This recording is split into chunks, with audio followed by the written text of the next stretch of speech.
Bienvenidos. En esta tarde tenemos la obra 1984.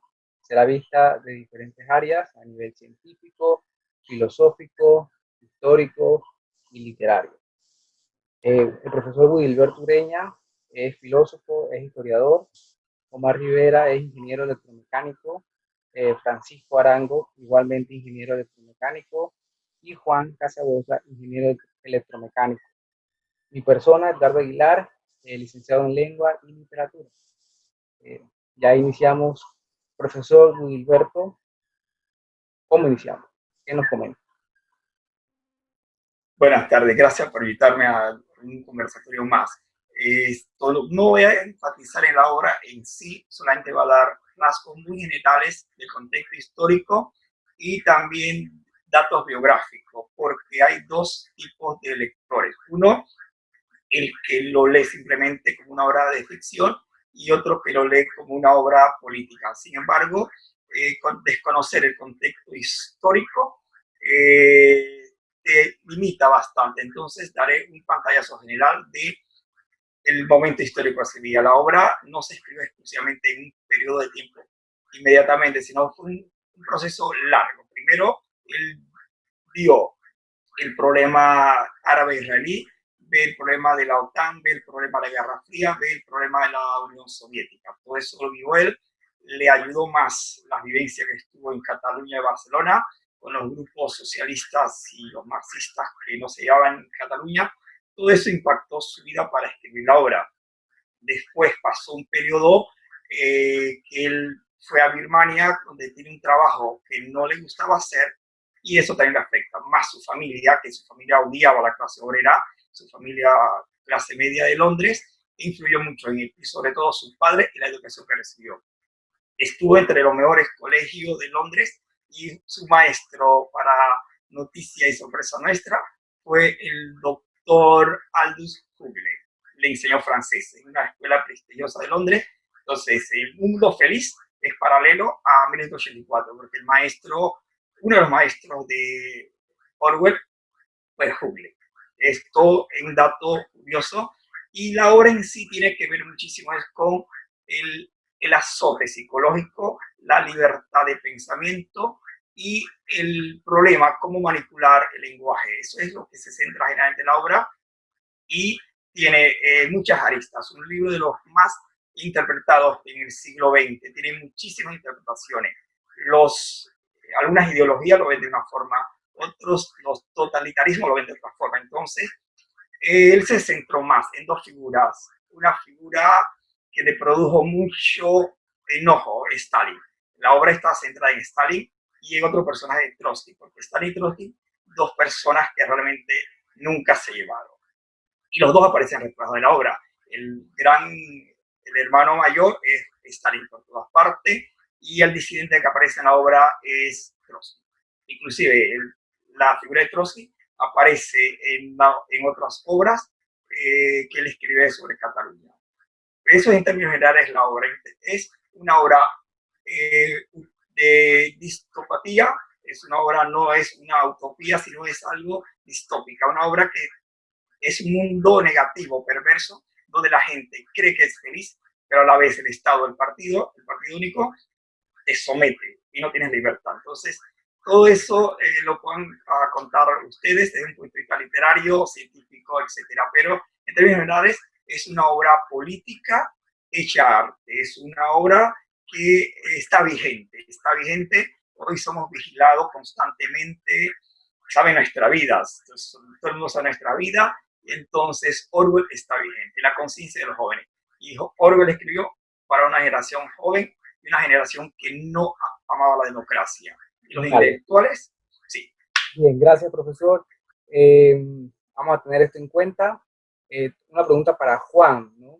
Juan Casabosa. Juan, ¿cómo percibes o consideras la producción y el uso de la tecnología referida en la obra con la tecnología actual? Bueno, de hecho, se pueden encontrar varios paralelismos entre la tecnología de ese tiempo y la tecnología actual. Por lo menos es importante destacar que la misma novela fue escrita, fue publicada en 1949. Y justamente para esos años, 7 años antes, ya se estaba realizando el primer aparato controlable, totalmente en vuelo y producido en cadena. Ahora, es interesante cómo en 7 años ya se estaban viendo las implementaciones y las posibles aplicaciones para la monitorización de las personas y también para tener una actividad un poco más activa en relación a las proles, por lo menos lo que se envisionó en 1984. Dentro de las tecnologías que se observa durante la novela, se ve los micrófonos que te graban para controlarte, por lo menos esta clase de micrófonos. Hay una escena en la que está el protagonista y la coprotagonista también. Ellos empiezan a hablar de que, oye, podrán haber telepantallas, podrían haber micrófonos. Entonces, estos micrófonos son utilizados durante la obra para identificar los patrones de voz, reconocimiento de voz, y así facilitar los disidentes y los disolventes. Entonces, en la actualidad, eso existe. Justamente existen los patrones de reconocimiento de voz. Esto incluso se puede ver en Google. Si uno tiene una conversación con otra persona, amena o lo que sea, se pueden encontrar comerciales, anuncios dentro de las redes sociales. Si uno por lo menos conversa acerca de las toallas, aún sin siquiera estar en contacto con el celular, ya Google, la empresa, o bueno, varias empresas más, también Facebook, empiezan a agarrar pequeños patrones de la voz, pequeñas palabras, y justamente las buscan y te enseñan un anuncio debido a que ellos reconocen que sería lo más probable que podrías comprar. Incluso está el habla escribe, por lo menos, es un dispositivo al cual uno podía hablar y se podía escribir, ¿no? Actualmente uno puede hacer notas de voz o incluso puedes hacer un dictado de voz a texto en relación a Google. Puedes hablar y sin embargo eso va a aparecer como un texto escrito. Son tecnologías que no existían en ese tiempo, sin embargo ya se estaban imaginando. Todas estas son pequeñas soluciones a problemas que se plantearon las personas y todo esto se ve desde cualquier punto de la ciencia, incluso en la ingeniería o la medicina, la filosofía. Te planteas un problema y buscas una solución a este problema. Asimismo, la música enlatada, ¿no? En 1984, el café del castaño estaba casi vacío. Un oblicuo rayo del sol se colaba amarillento por la ventana y caía sobre las mesas polvorientas. Eran las solitarias 15 horas. Las telepantallas emitían música enlatada. Eso fue lo que escribía George Orwell al comienzo del capítulo 6. Sin embargo, ¿qué era la música enlatada? Eran las grabaciones. Era, por lo menos en la actualidad, se puede visionar como música en vinilo, en CD, en radio FM, o incluso se puede descargar mediante Spotify o otras plataformas de streaming de música. Asimismo, bueno, la máquina de escribir novelas, que fue también algo bastante revolucionario, por lo menos en el libro, se utilizaban pequeños patrones para poder escribir libros. Y no es algo totalmente loco en la actualidad. Se puede utilizar inteligencia artificial para encontrar pequeños patrones en relación a las palabras. Tú le puedes comentar a una inteligencia artificial con redes neuronales convolucionales sobre alguna clase de tema, digamos romance, y le quieres meter, digamos, vampiros, y la inteligencia artificial entonces va a buscar pequeños patrones dentro de la cultura popular y va a tratar de buscar las palabras correctas para escribir una novela. Muchas veces se podría tener una muy buena conversación al respecto. Asimismo, bueno, la telepantalla, que en la actualidad podría ser un Google Home, un Nest Mast o una Alexa de Amazon. Incluso los portales de Facebook o los televisores inteligentes te muestran a alguien y sin embargo otras personas pueden verte mediante la cámara o incluso, ¿por qué no? La laptop, ustedes me están viendo, mientras que yo también los estoy viendo. Que, Entonces, es decir, que está vigente en 1984. ¿No? sí, hay muchas tecnologías que se envisionaron durante la novela y sin embargo, a pesar de no ser realidad en ese momento, aparecen actualmente. Son tecnologías que quizás los estaban viendo desde un punto más totalitario, un punto de monitorización y vigilancia, y sin embargo se logró buscar una aplicación un poco más benéfica. Sin embargo, obviamente hay compañías que pueden atrapar tus datos y venderlas a otros gobiernos. Y eso es una realidad en la cultura actual. Bien, gracias, Juan. Vamos a pasar a la otra pregunta para el ingeniero Francisco. Francisco Arango. Francisco Arango, ¿te interesa China? China es Oceanía. Ahora hay una referencia a Eurasia, Erastia, no recuerdo más bien, pero ¿qué me comentas de China, Oceanía y la actualidad, ¿no? Pues bueno, además de que han surgido las tecnologías, digamos que ese no es el último paso para poder llegar a una sociedad distópica como la que encontramos en la novela 1984. Pues el otro paso es la implementación o aplicaciones de estas tecnologías y eso tiene mucho que ver con políticas sociales. Por lo menos en la China podemos ver, y sin hiperbolizar mucho, podemos ver una sociedad con bastantes paralelos para la novela como para que sea preocupante. Por lo menos en la ciudad de Shenzhen, digamos que la capital de China, no hay, digamos que no hay esquina sin que haya una vigilancia por, por cámara. Ahí en Shenzhen, por lo menos uno no puede ni cruzar la calle sin que se detecte y que se te multe inmediatamente. Cuando uno cruza la calle, se ha hecho el experimento ahora, a veces uno cruza la calle sin que esté el paso peatonal y una bocina comienza a sonar y te comienza a avisar de que estás rompiendo las leyes, inmediatamente se te descuenta de tu cuenta del banco el monto de la multa, que es algo que lo pueden hacer básicamente porque está en una sociedad, una sociedad totalitaria. Eso acá en Panamá por lo menos no se puede implementar con tanta facilidad debido a que en el mundo occidental tenemos cierto valor por lo que es la libertad y bueno, libertad, aunque podría ser culpable, nosotros nos encanta tener esa privacidad. Hoy en día se nos ve confrontada con estas con estas compañías de tecnología que han podido permear esa barrera de privacidad y que poco a poco han estado vendiendo información privada y que poco a poco hemos visto cómo han habido varios casos, por lo menos en Estados Unidos, que en nuestro caso sería el país que está en el frente de la guerra contra esas compañías que está pasando leyes para que no darle tanta libertad a estas compañías que llegan a nuestras casas, a nuestros cuartos y se pueden meter en estas conversaciones y sacarlo a su ventaja. Es un poquito diferente a lo que está en 1984, pero también se puede decir que la diferencia entre la novela Brave New World, que es Mundo Feliz, y 1984, no es tanto en la tecnología, sino en la aplicación, que es algo importante. Gracias, Francisco. Profesor Wilberto, ¿qué figuras vemos en la novela? Por ejemplo, la habitación 101, el hermano mayor, ya lo mencioné un poco, y a la vez, ya que Francisco tocó El Mundo Feliz también, ¿cuáles fueron esas otras obras que fueron paralelas con 1984?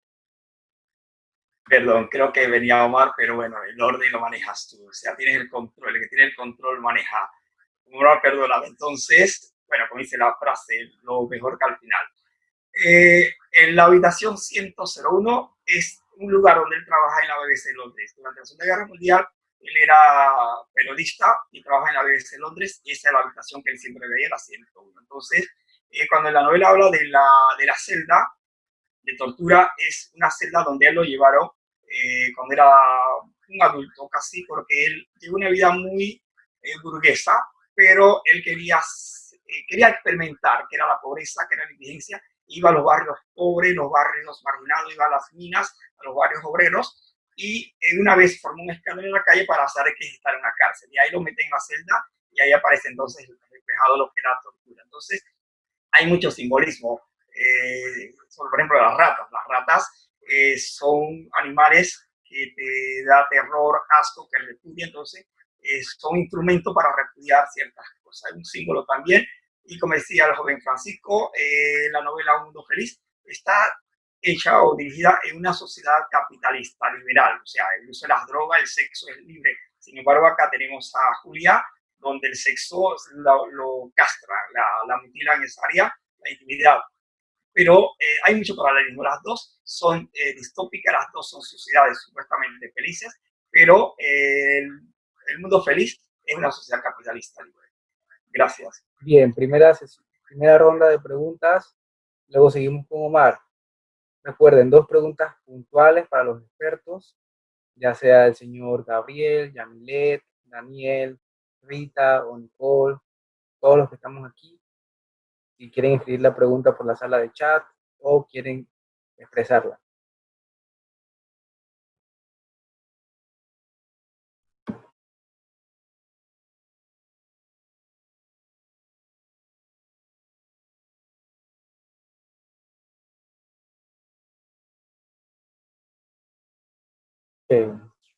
No veo preguntas. Hay mucho material, así que bien, Omar, seguimos con Omar.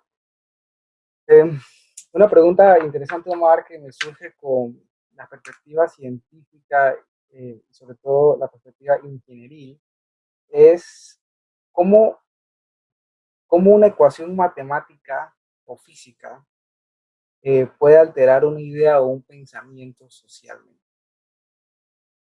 Por ejemplo, vemos que en la novela hay referencias a la ciencia, que hay un grupo que se dedica a la ciencia, el mismo O'Brien lo dice, ¿no? Pero que están limitados incluso también. Eh, lo que quiero con esta pregunta es ver el impacto social que tiene la ciencia.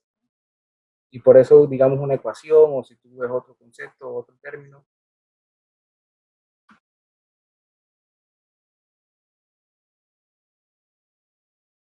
Ok, sí, listo, ahora sí tengo el micrófono encendido.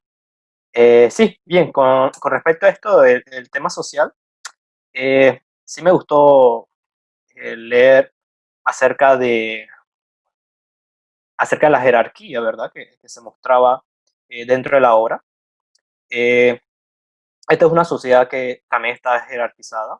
Es algo que en verdad nos rodea a todos y es una estructura que en 1984 se ve que claramente es de índole política, donde el partido interior, bueno, conforma la parte más alta y cuenta con beneficios así como también responsabilidades.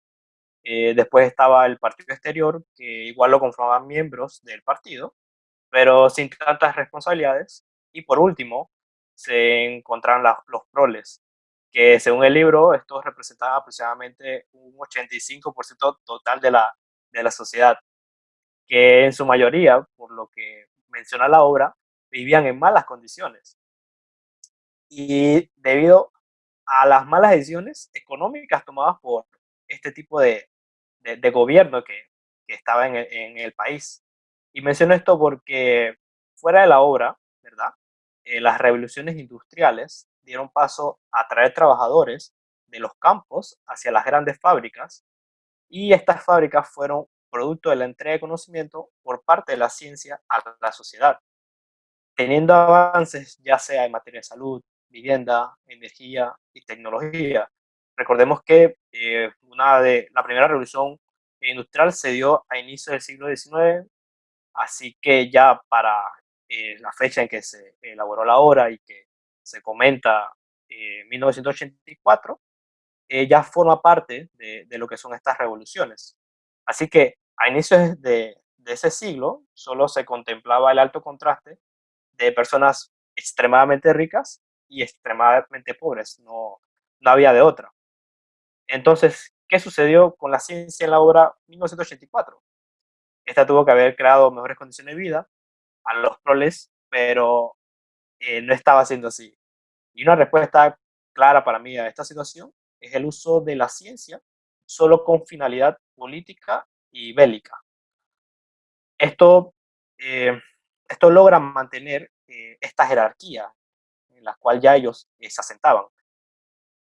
No conocían otra, eh, eh, su estilo de vida, ¿verdad? Eh, ya, no, su condición de vida, claro, sin tomar en cuenta factores como la censura en la que vivían, eh, no conocían otra manera de vivir, no estaban anuentes cómo vivían otros países, no estaban anuentes de qué avances en temas sociales tenían en las otras áreas. Por lo tanto, veían como algo normal el nacer en la pobreza, el vivir en la pobreza y el morir en la pobreza. En conclusión, en la actualidad vemos que la ciencia, también como un instrumento para la mejora de la vida de quienes más lo necesitan, de lograr beneficiar la condición de salud de nuestra sociedad, de poder otorgar mejores condiciones de vivienda a través de exigencias normativas, ya sea por distintos gremios del país, la construcción de aceras, de calles, electrodomésticos, ¿verdad? Logrando fomentar también la ciencia del análisis crítico, digamos que en la prole, pero en esta obra de 1984 vemos cómo se enfoca es la construcción de armamentos, en municiones, helicópteros y tecnología con la finalidad inclusive de electrocutar a las personas y crearles ese dolor y que pudiera acabar con su vida. Gracias, Omar. Gracias. Me quedo con eso. Se ve el tinte político y sobre todo el uso de la ciencia a nivel político. Bien, hay un escritor llamado Yuval Noah. Él expone un libro interesante de animales a dioses y entre esos capítulos habla de una posible revolución biológica, donde el Homo sapiens puede incorporar ingeniería biomolecular, de cyborgs. eh, no lo dice a nivel ficticio, lo dice porque ya ha habido prótesis ya implantadas en humanos, a la vez también control remoto de una ciudad a otra. Y lanzo esta pregunta. Eh, ¿Qué tan lejos, profesor Wilberto, también con filosofía de la ciencia, qué tan lejos puede llegar la ciencia eh, y alejar lo que consideramos humano u humanidad? No sé quién quiere responder.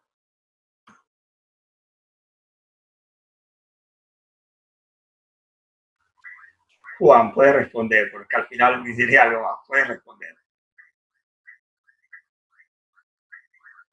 Bueno, creo que lo que nos hace humanos es digno de definir, tipo, ¿en qué momento dejas de ser humano? Para dejar de ser humano, tienes primero que definir qué es ser humano para luego abandonar esa definición y meterte en otra clase de definición o alguna otra clase de categoría.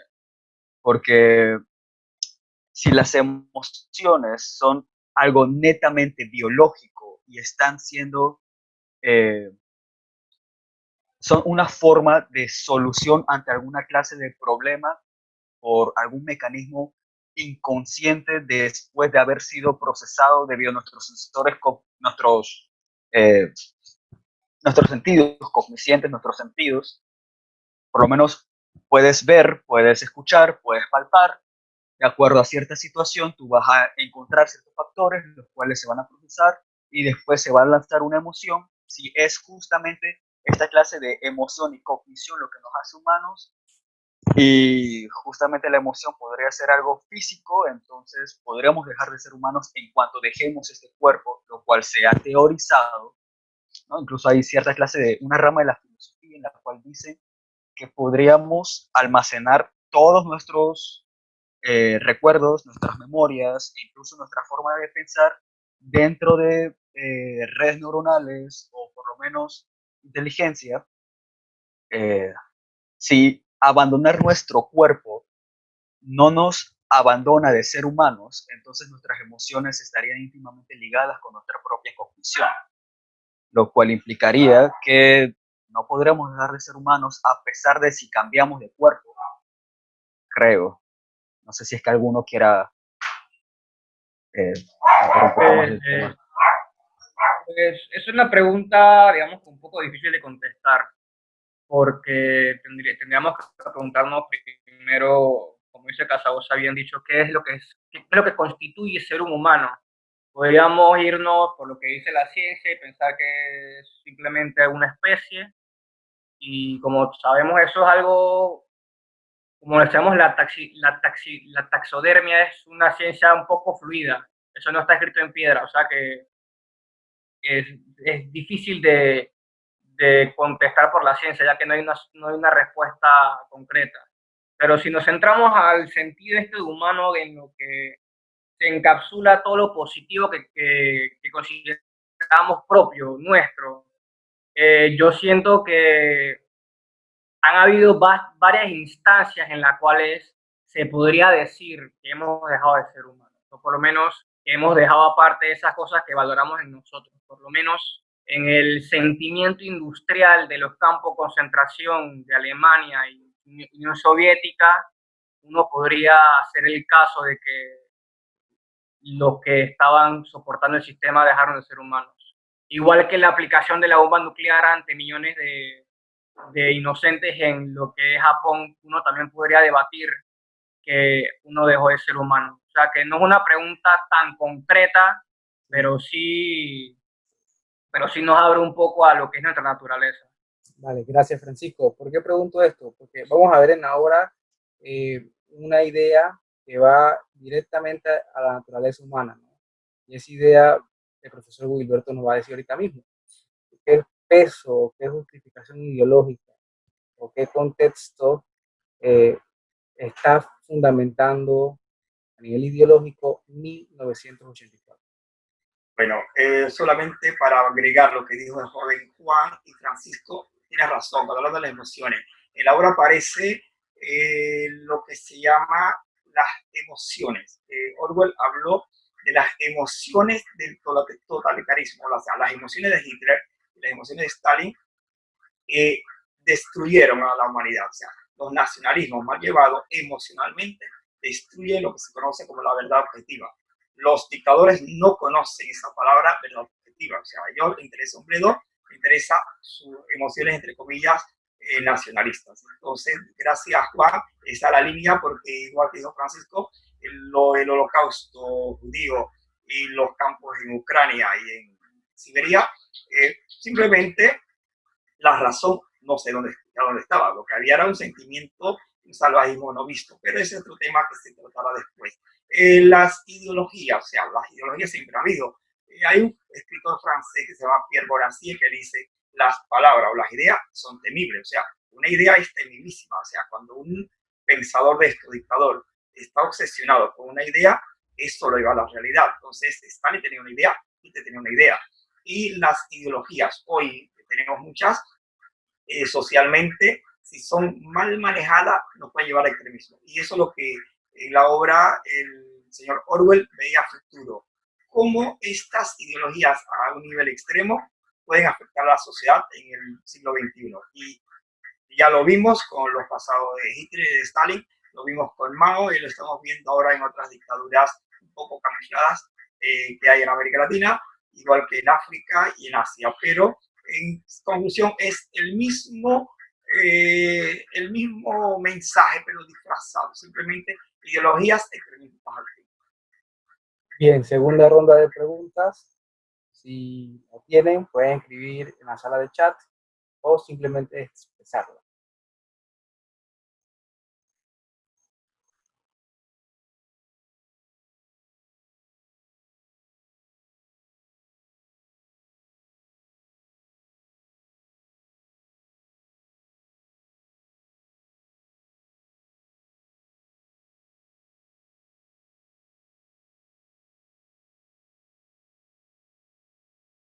Bien, no hay preguntas. ¿Está todo muy claro o no?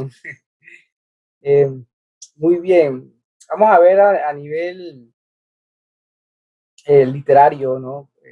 Cualquiera, cómo vieron la construcción, la historia, ¿no? Ahí está el fundamento político, ideológico, más bien explicado casi en los últimos capítulos, digamos, con los principios o la explicación de los aforismos. ¿Cómo vieron la redacción, la estructura de la novela? ¿Se fue fácil la lectura? ¿Fue ligera? ¿Qué tal?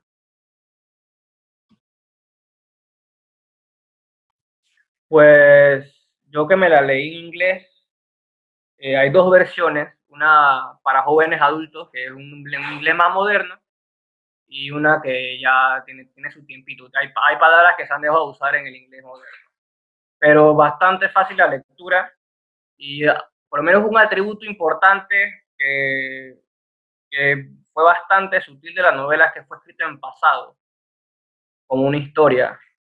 Y bueno, y la traducción del New Speech, o del habla nueva al inglés existe, lo que sugiere que en el futuro sí se habla un inglés propio, lo que sugiere también que de alguna manera u otra se termina acabando lo que es la dictadura en Oceanía.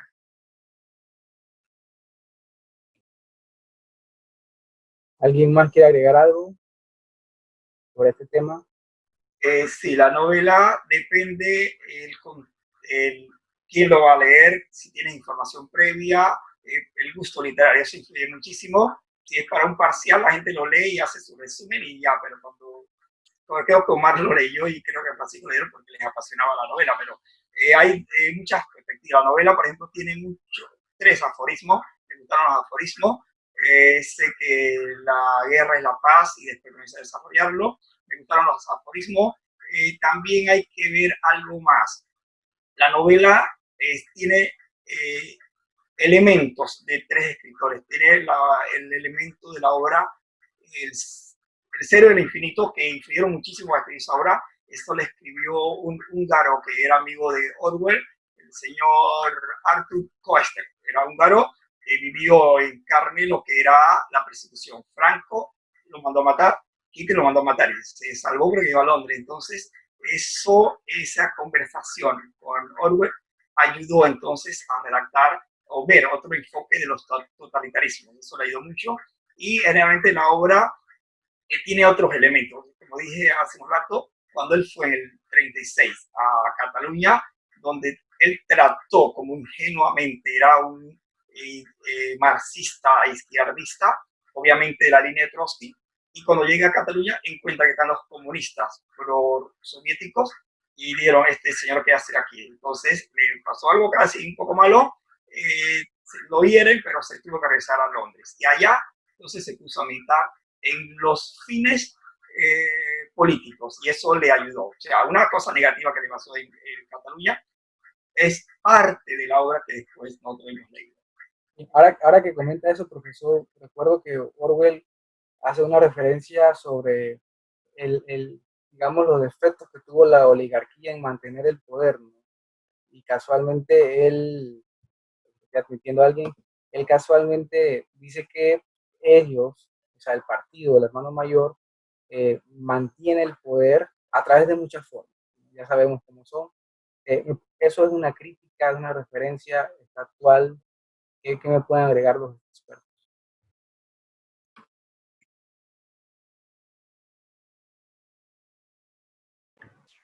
Pues una de las maneras en la cual más elabora el libro es en el hablar, la libre expresión.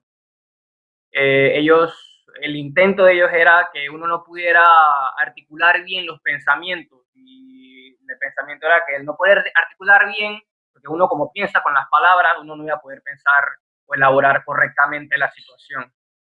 Pero más que en otro, en el control de la libre expresión. Eso también lo podemos ver en países totalitarios como Corea del Norte, Venezuela y China, donde hay una fuerte, digamos, inversión de tiempo y bienes y recursos al control de por lo menos la prensa, de redes sociales, por lo menos en el caso de China, que tienen un internet propio para que mensajes anti-partido comunista de China no se filtren por lo que se conoce como la muralla china o la firewall de China, que es básicamente impenetrable.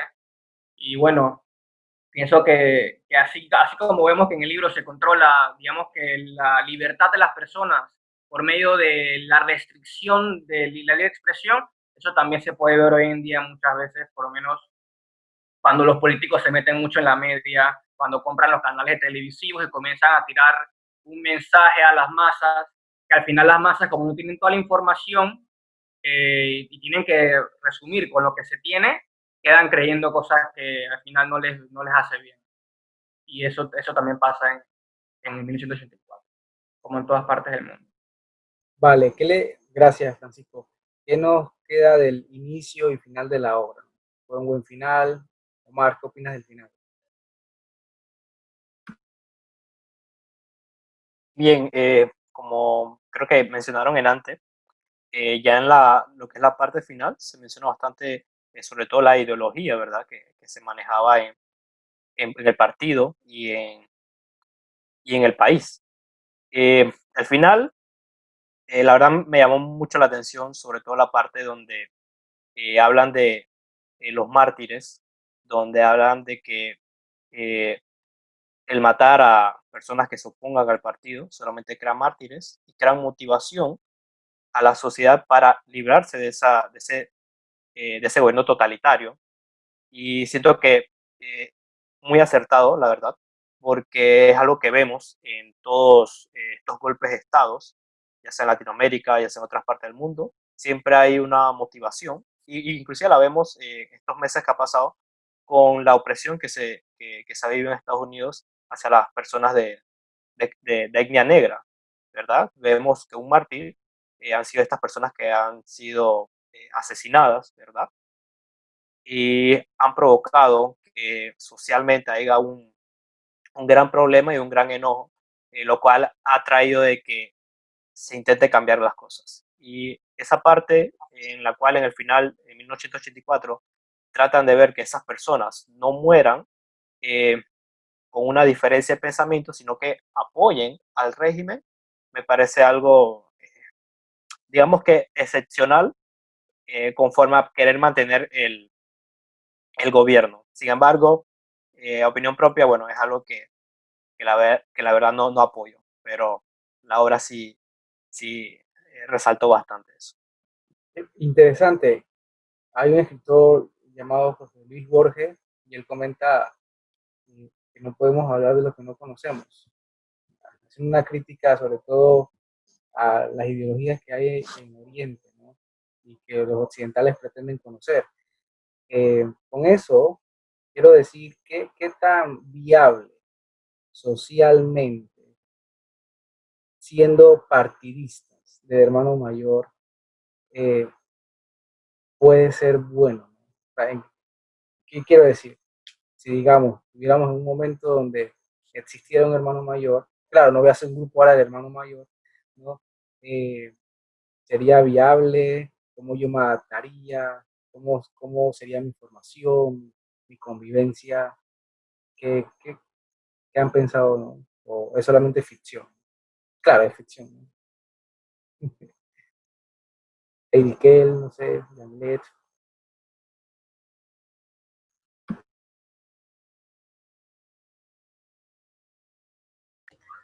Bueno, esto, como mencionaste al judío no igual, él lo dice claramente, el hombre siempre ha tenido un líder, o sea, el hombre por en la obra aparece el individualismo, sí, pero ese individualismo necesitó de Julia. Entonces, cuando te vienes con alguien, ya la unión, como dice la frase popular, hace la fuerza, el partido, las uniones le molesta, entonces, a través del lenguaje hay que tener la opinión pública entretenida. Por eso, la obra en sí el mensaje es que si nos unimos como obreros, diríamos, hay una fuerza contra un sistema que nos oprime. Si nos unimos como grupo estudiantil, etcétera, hay una mayor fuerza. Por eso es que este autor moderno, Noam Chomsky, habla de que cómo mantener a la chusma en la raya. O sea, Noam Chomsky lo dice descaradamente. Ponlos a ver la Liga Española, ponlos a ver novelas en la tarde, ponlos a ver Calle 7, y así la gente se mantiene entretenida porque el ser humano siempre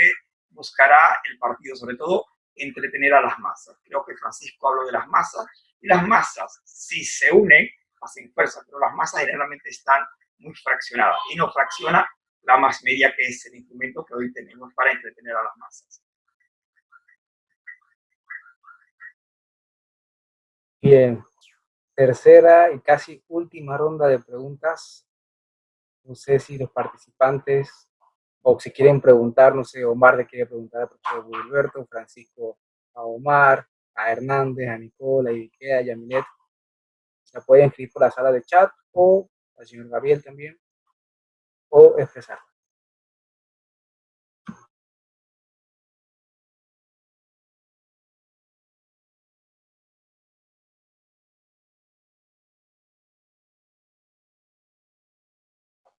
Buenas noches, yo quisiera hablar.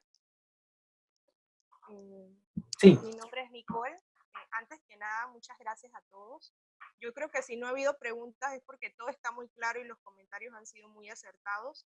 Yo tuve la oportunidad de leer la obra hace ya como unos 8 años, cuando todavía no entendía nada y no tenía como un contexto, no entendía tampoco por qué Orwell escribía esa novela y me gustó muchísimo. Ahora que sí conozco un poco más de la historia, me gustó mucho la novela, me parece muy vigente y a eso quiero hacer el comentario de que la literatura hace eso, que se puede decir que se antepone a los hechos o a partir de un hecho, entonces también nos abre como otras ideas, por eso la importancia de la lectura. Por otro lado, el tema que toca Orwell sobre las ideas, sobre oprimir a través de cortar las ideas, no permitirnos expresar, me gustaría solo decir que muchas veces lo vemos como parte de una ficción. Quizá esto sería más para un lector no que está leyendo por conocer una historia y no conociendo el contexto, pero yo siempre trato de decirle a las personas con las que hablo o si tengo estudiantes que traten de ver eso también en la vida cotidiana porque se da, quizá de otras maneras, pero también se da y ahí está el viejo pregón de que hay que leer, aunque parezca algo tonto o no tonto, sino básico, ¿no? O algunas personas piensan que no es necesario, sino que es más bien un pasatiempo o algo que uno puede hacer si quiere o no. Yo siempre trato de pedirles a las personas que lean, porque ahí está, como dice Edgardo, si no conocemos de un tema, cómo nos podemos expresar, cómo podemos tener conocimiento. Así que, pues eso era lo que quería comentar y muchas gracias a todos. La verdad es que yo estaba tratando de formularme preguntas y no me ha salido ninguna porque ha estado muy, muy bien explicado.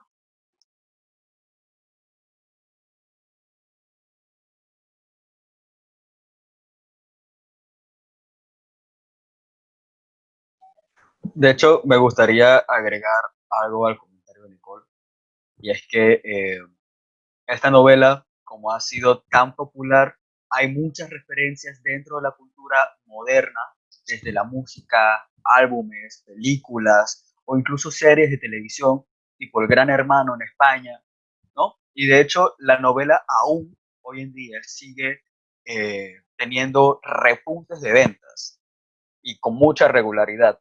Sucede algo y toda la gente empieza a apuntarle, oigan, lean 1984, así sea por la influencia de otra persona que influya más personas que a su vez influyen a otras más personas. Por lo menos yo me leí la novela por primera vez como en 2014, 2015, y para esos tiempos estaba sucediendo lo de las filtraciones de Snowden, Wikileaks, y todo eso era un comentario en todas las redes, hey, leanse en 1984, esto está pasando y todo esto, y son ideas que se mantienen todavía a flote, la opresión con respecto al libre pensamiento, incluso en Estados Unidos, a pesar de no ser un gobierno totalitario, tienes que tener pequeñas zonas en las cuales no puedes hablar discriminatoriamente, tipo, hay pequeñas zonas que son free speech, son pequeñas zonas en las que tú puedes hablar sin que te importe lo demás, sin embargo, fuera de esas zonas ya, tú hablas algo en contra de alguna etnia o en contra de alguna persona, eso puede ser incluso motivo para alguna clase de multa, y sea así una influencia debido a los demás o algo popular durante el tema, leer es inherentemente bueno, siempre y cuando uno pueda leer las cosas de manera crítica. Voy a opinar algo rápido sobre la lectura. Edgardo y yo hemos promovido en otro sitio lo que es la biblioterapia. La biblioterapia a través de unos filósofos judíos es la forma como te ayudas a través de los libros. Entonces, en esos libros hemos encontrado que el libro de Orwell, Nietzsche y la Biblia son libros que se han hecho libros. ¿Por qué son los libros los libros? Por ejemplo, Nietzsche es interpretado de miles de formas, la Biblia de miles de formas, y Orwell de Miles Mares. Entonces, este libro, 1984, se ha hecho el libro de los libros por la forma como la gente lo ha interpretado. Todas las aristas, las feministas, los grupos sociales, las más media, la oligarquía, la clase baja, todo el mundo le ve la arista que encuentra allí. Entonces, este libro se ha hecho el libro de los libros, es un libro que trasciende más de lo que dice. Para que un libro sea libro de los libros, tiene que decir más de lo que el autor quería decir. Entonces, se han hecho cantidades de interpretaciones de Orwell y eso ha hecho que Orwell sea un escritor de libro de los libros, igual que Nietzsche, por supuesto.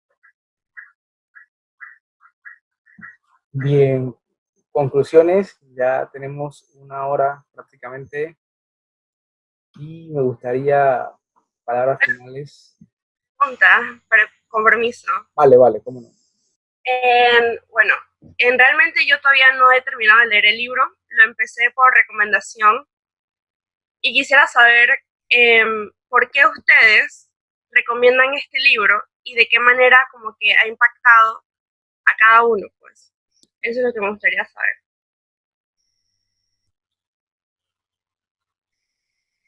Bien, respondo yo porque no he hablado mucho. No, sí, bien, esta obra es una obra muy interesante, muy tranquila de leer, a la vez tiene mucho peso ideológico.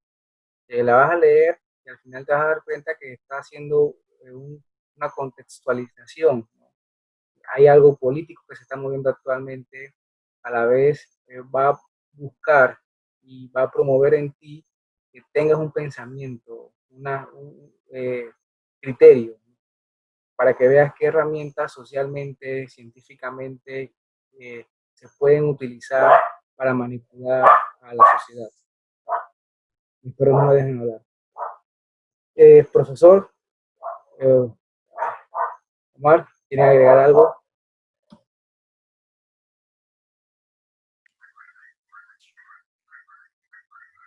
Omar, pues Omar habla. Bueno, sí, quería agregar algo más. Bueno, en el transcurso también se habló acerca de, por ejemplo, de la ciencia y quería agregar algo más, sobre todo de la electricidad y del caso particular de lo que mencioné de último, de la tortura, ¿verdad? A través de la electricidad. Y la ciencia nos deja claro actualmente que este recurso es mucho más valioso que solamente eso. Hoy en día vemos cómo hay tratamientos relacionados al Parkinson, que consiste en colocar dos electrodos en el, un lóbulo cerca de la espina dorsal, en la cual colocan dos electrodos y a través de una pequeña, inducir electricidad, estos pacientes con Parkinson brevemente dejan de sentir o dejan de temblar, ¿ok? Y son tratamientos experimentales que se han desarrollado. Y bueno, esto como muestra de que la electricidad no solamente es para causar dolor en las personas. Y otro caso bastante claro sería a nivel deportivo, cómo se utiliza la corriente eléctrica como analgésico junto al hielo para librar rápidamente del dolor. Por ejemplo, en competiciones de mucho movimiento, ya sea basquetbol, siempre se tiene de la mano un equipo de electricidad para inducir electricidad en los músculos y que rápidamente se desinflame junto a hielo y deje de sentir dolor. Solamente quería agregar un poco más acerca de eso. Sí, Yamile, vas a encontrar política, ciencia, filosofía, teología, literatura, de todo, que hace que esta obra sea indispensable de leer, ¿no? Léela a tu gusto y comenta, incluso hay una página de Instagram donde puedes compartir, hacer tu video y publicarlo. La idea es promover, ¿no? Promover la cultura, la educación, el pensamiento. Entonces, dadas estas palabras, gracias a todos por participar, para no abusar del tiempo y tiene un comentario. por estar aquí con nosotros en esta noche literaria. En esta cuenta de Instagram publicaremos las otras conversaciones que tendremos. Hay diferentes tipos de obras, novela, poesía, ensayo, de todo tipo, ¿no? Y de todas las áreas. Así que gracias, el señor Gabriel está agradeciendo los comentarios del autor. También comenta sobre lo que es ser humano, las ideas, los tiempos, los intereses. Es decir, que esta obra es compleja, ¿no? Para comentarla solamente en una hora. Así que, sí, Nicole quiere agregarle algo al comentario de Yamilet. Vale, Nicole, le comentas a Yamilet y finalizamos.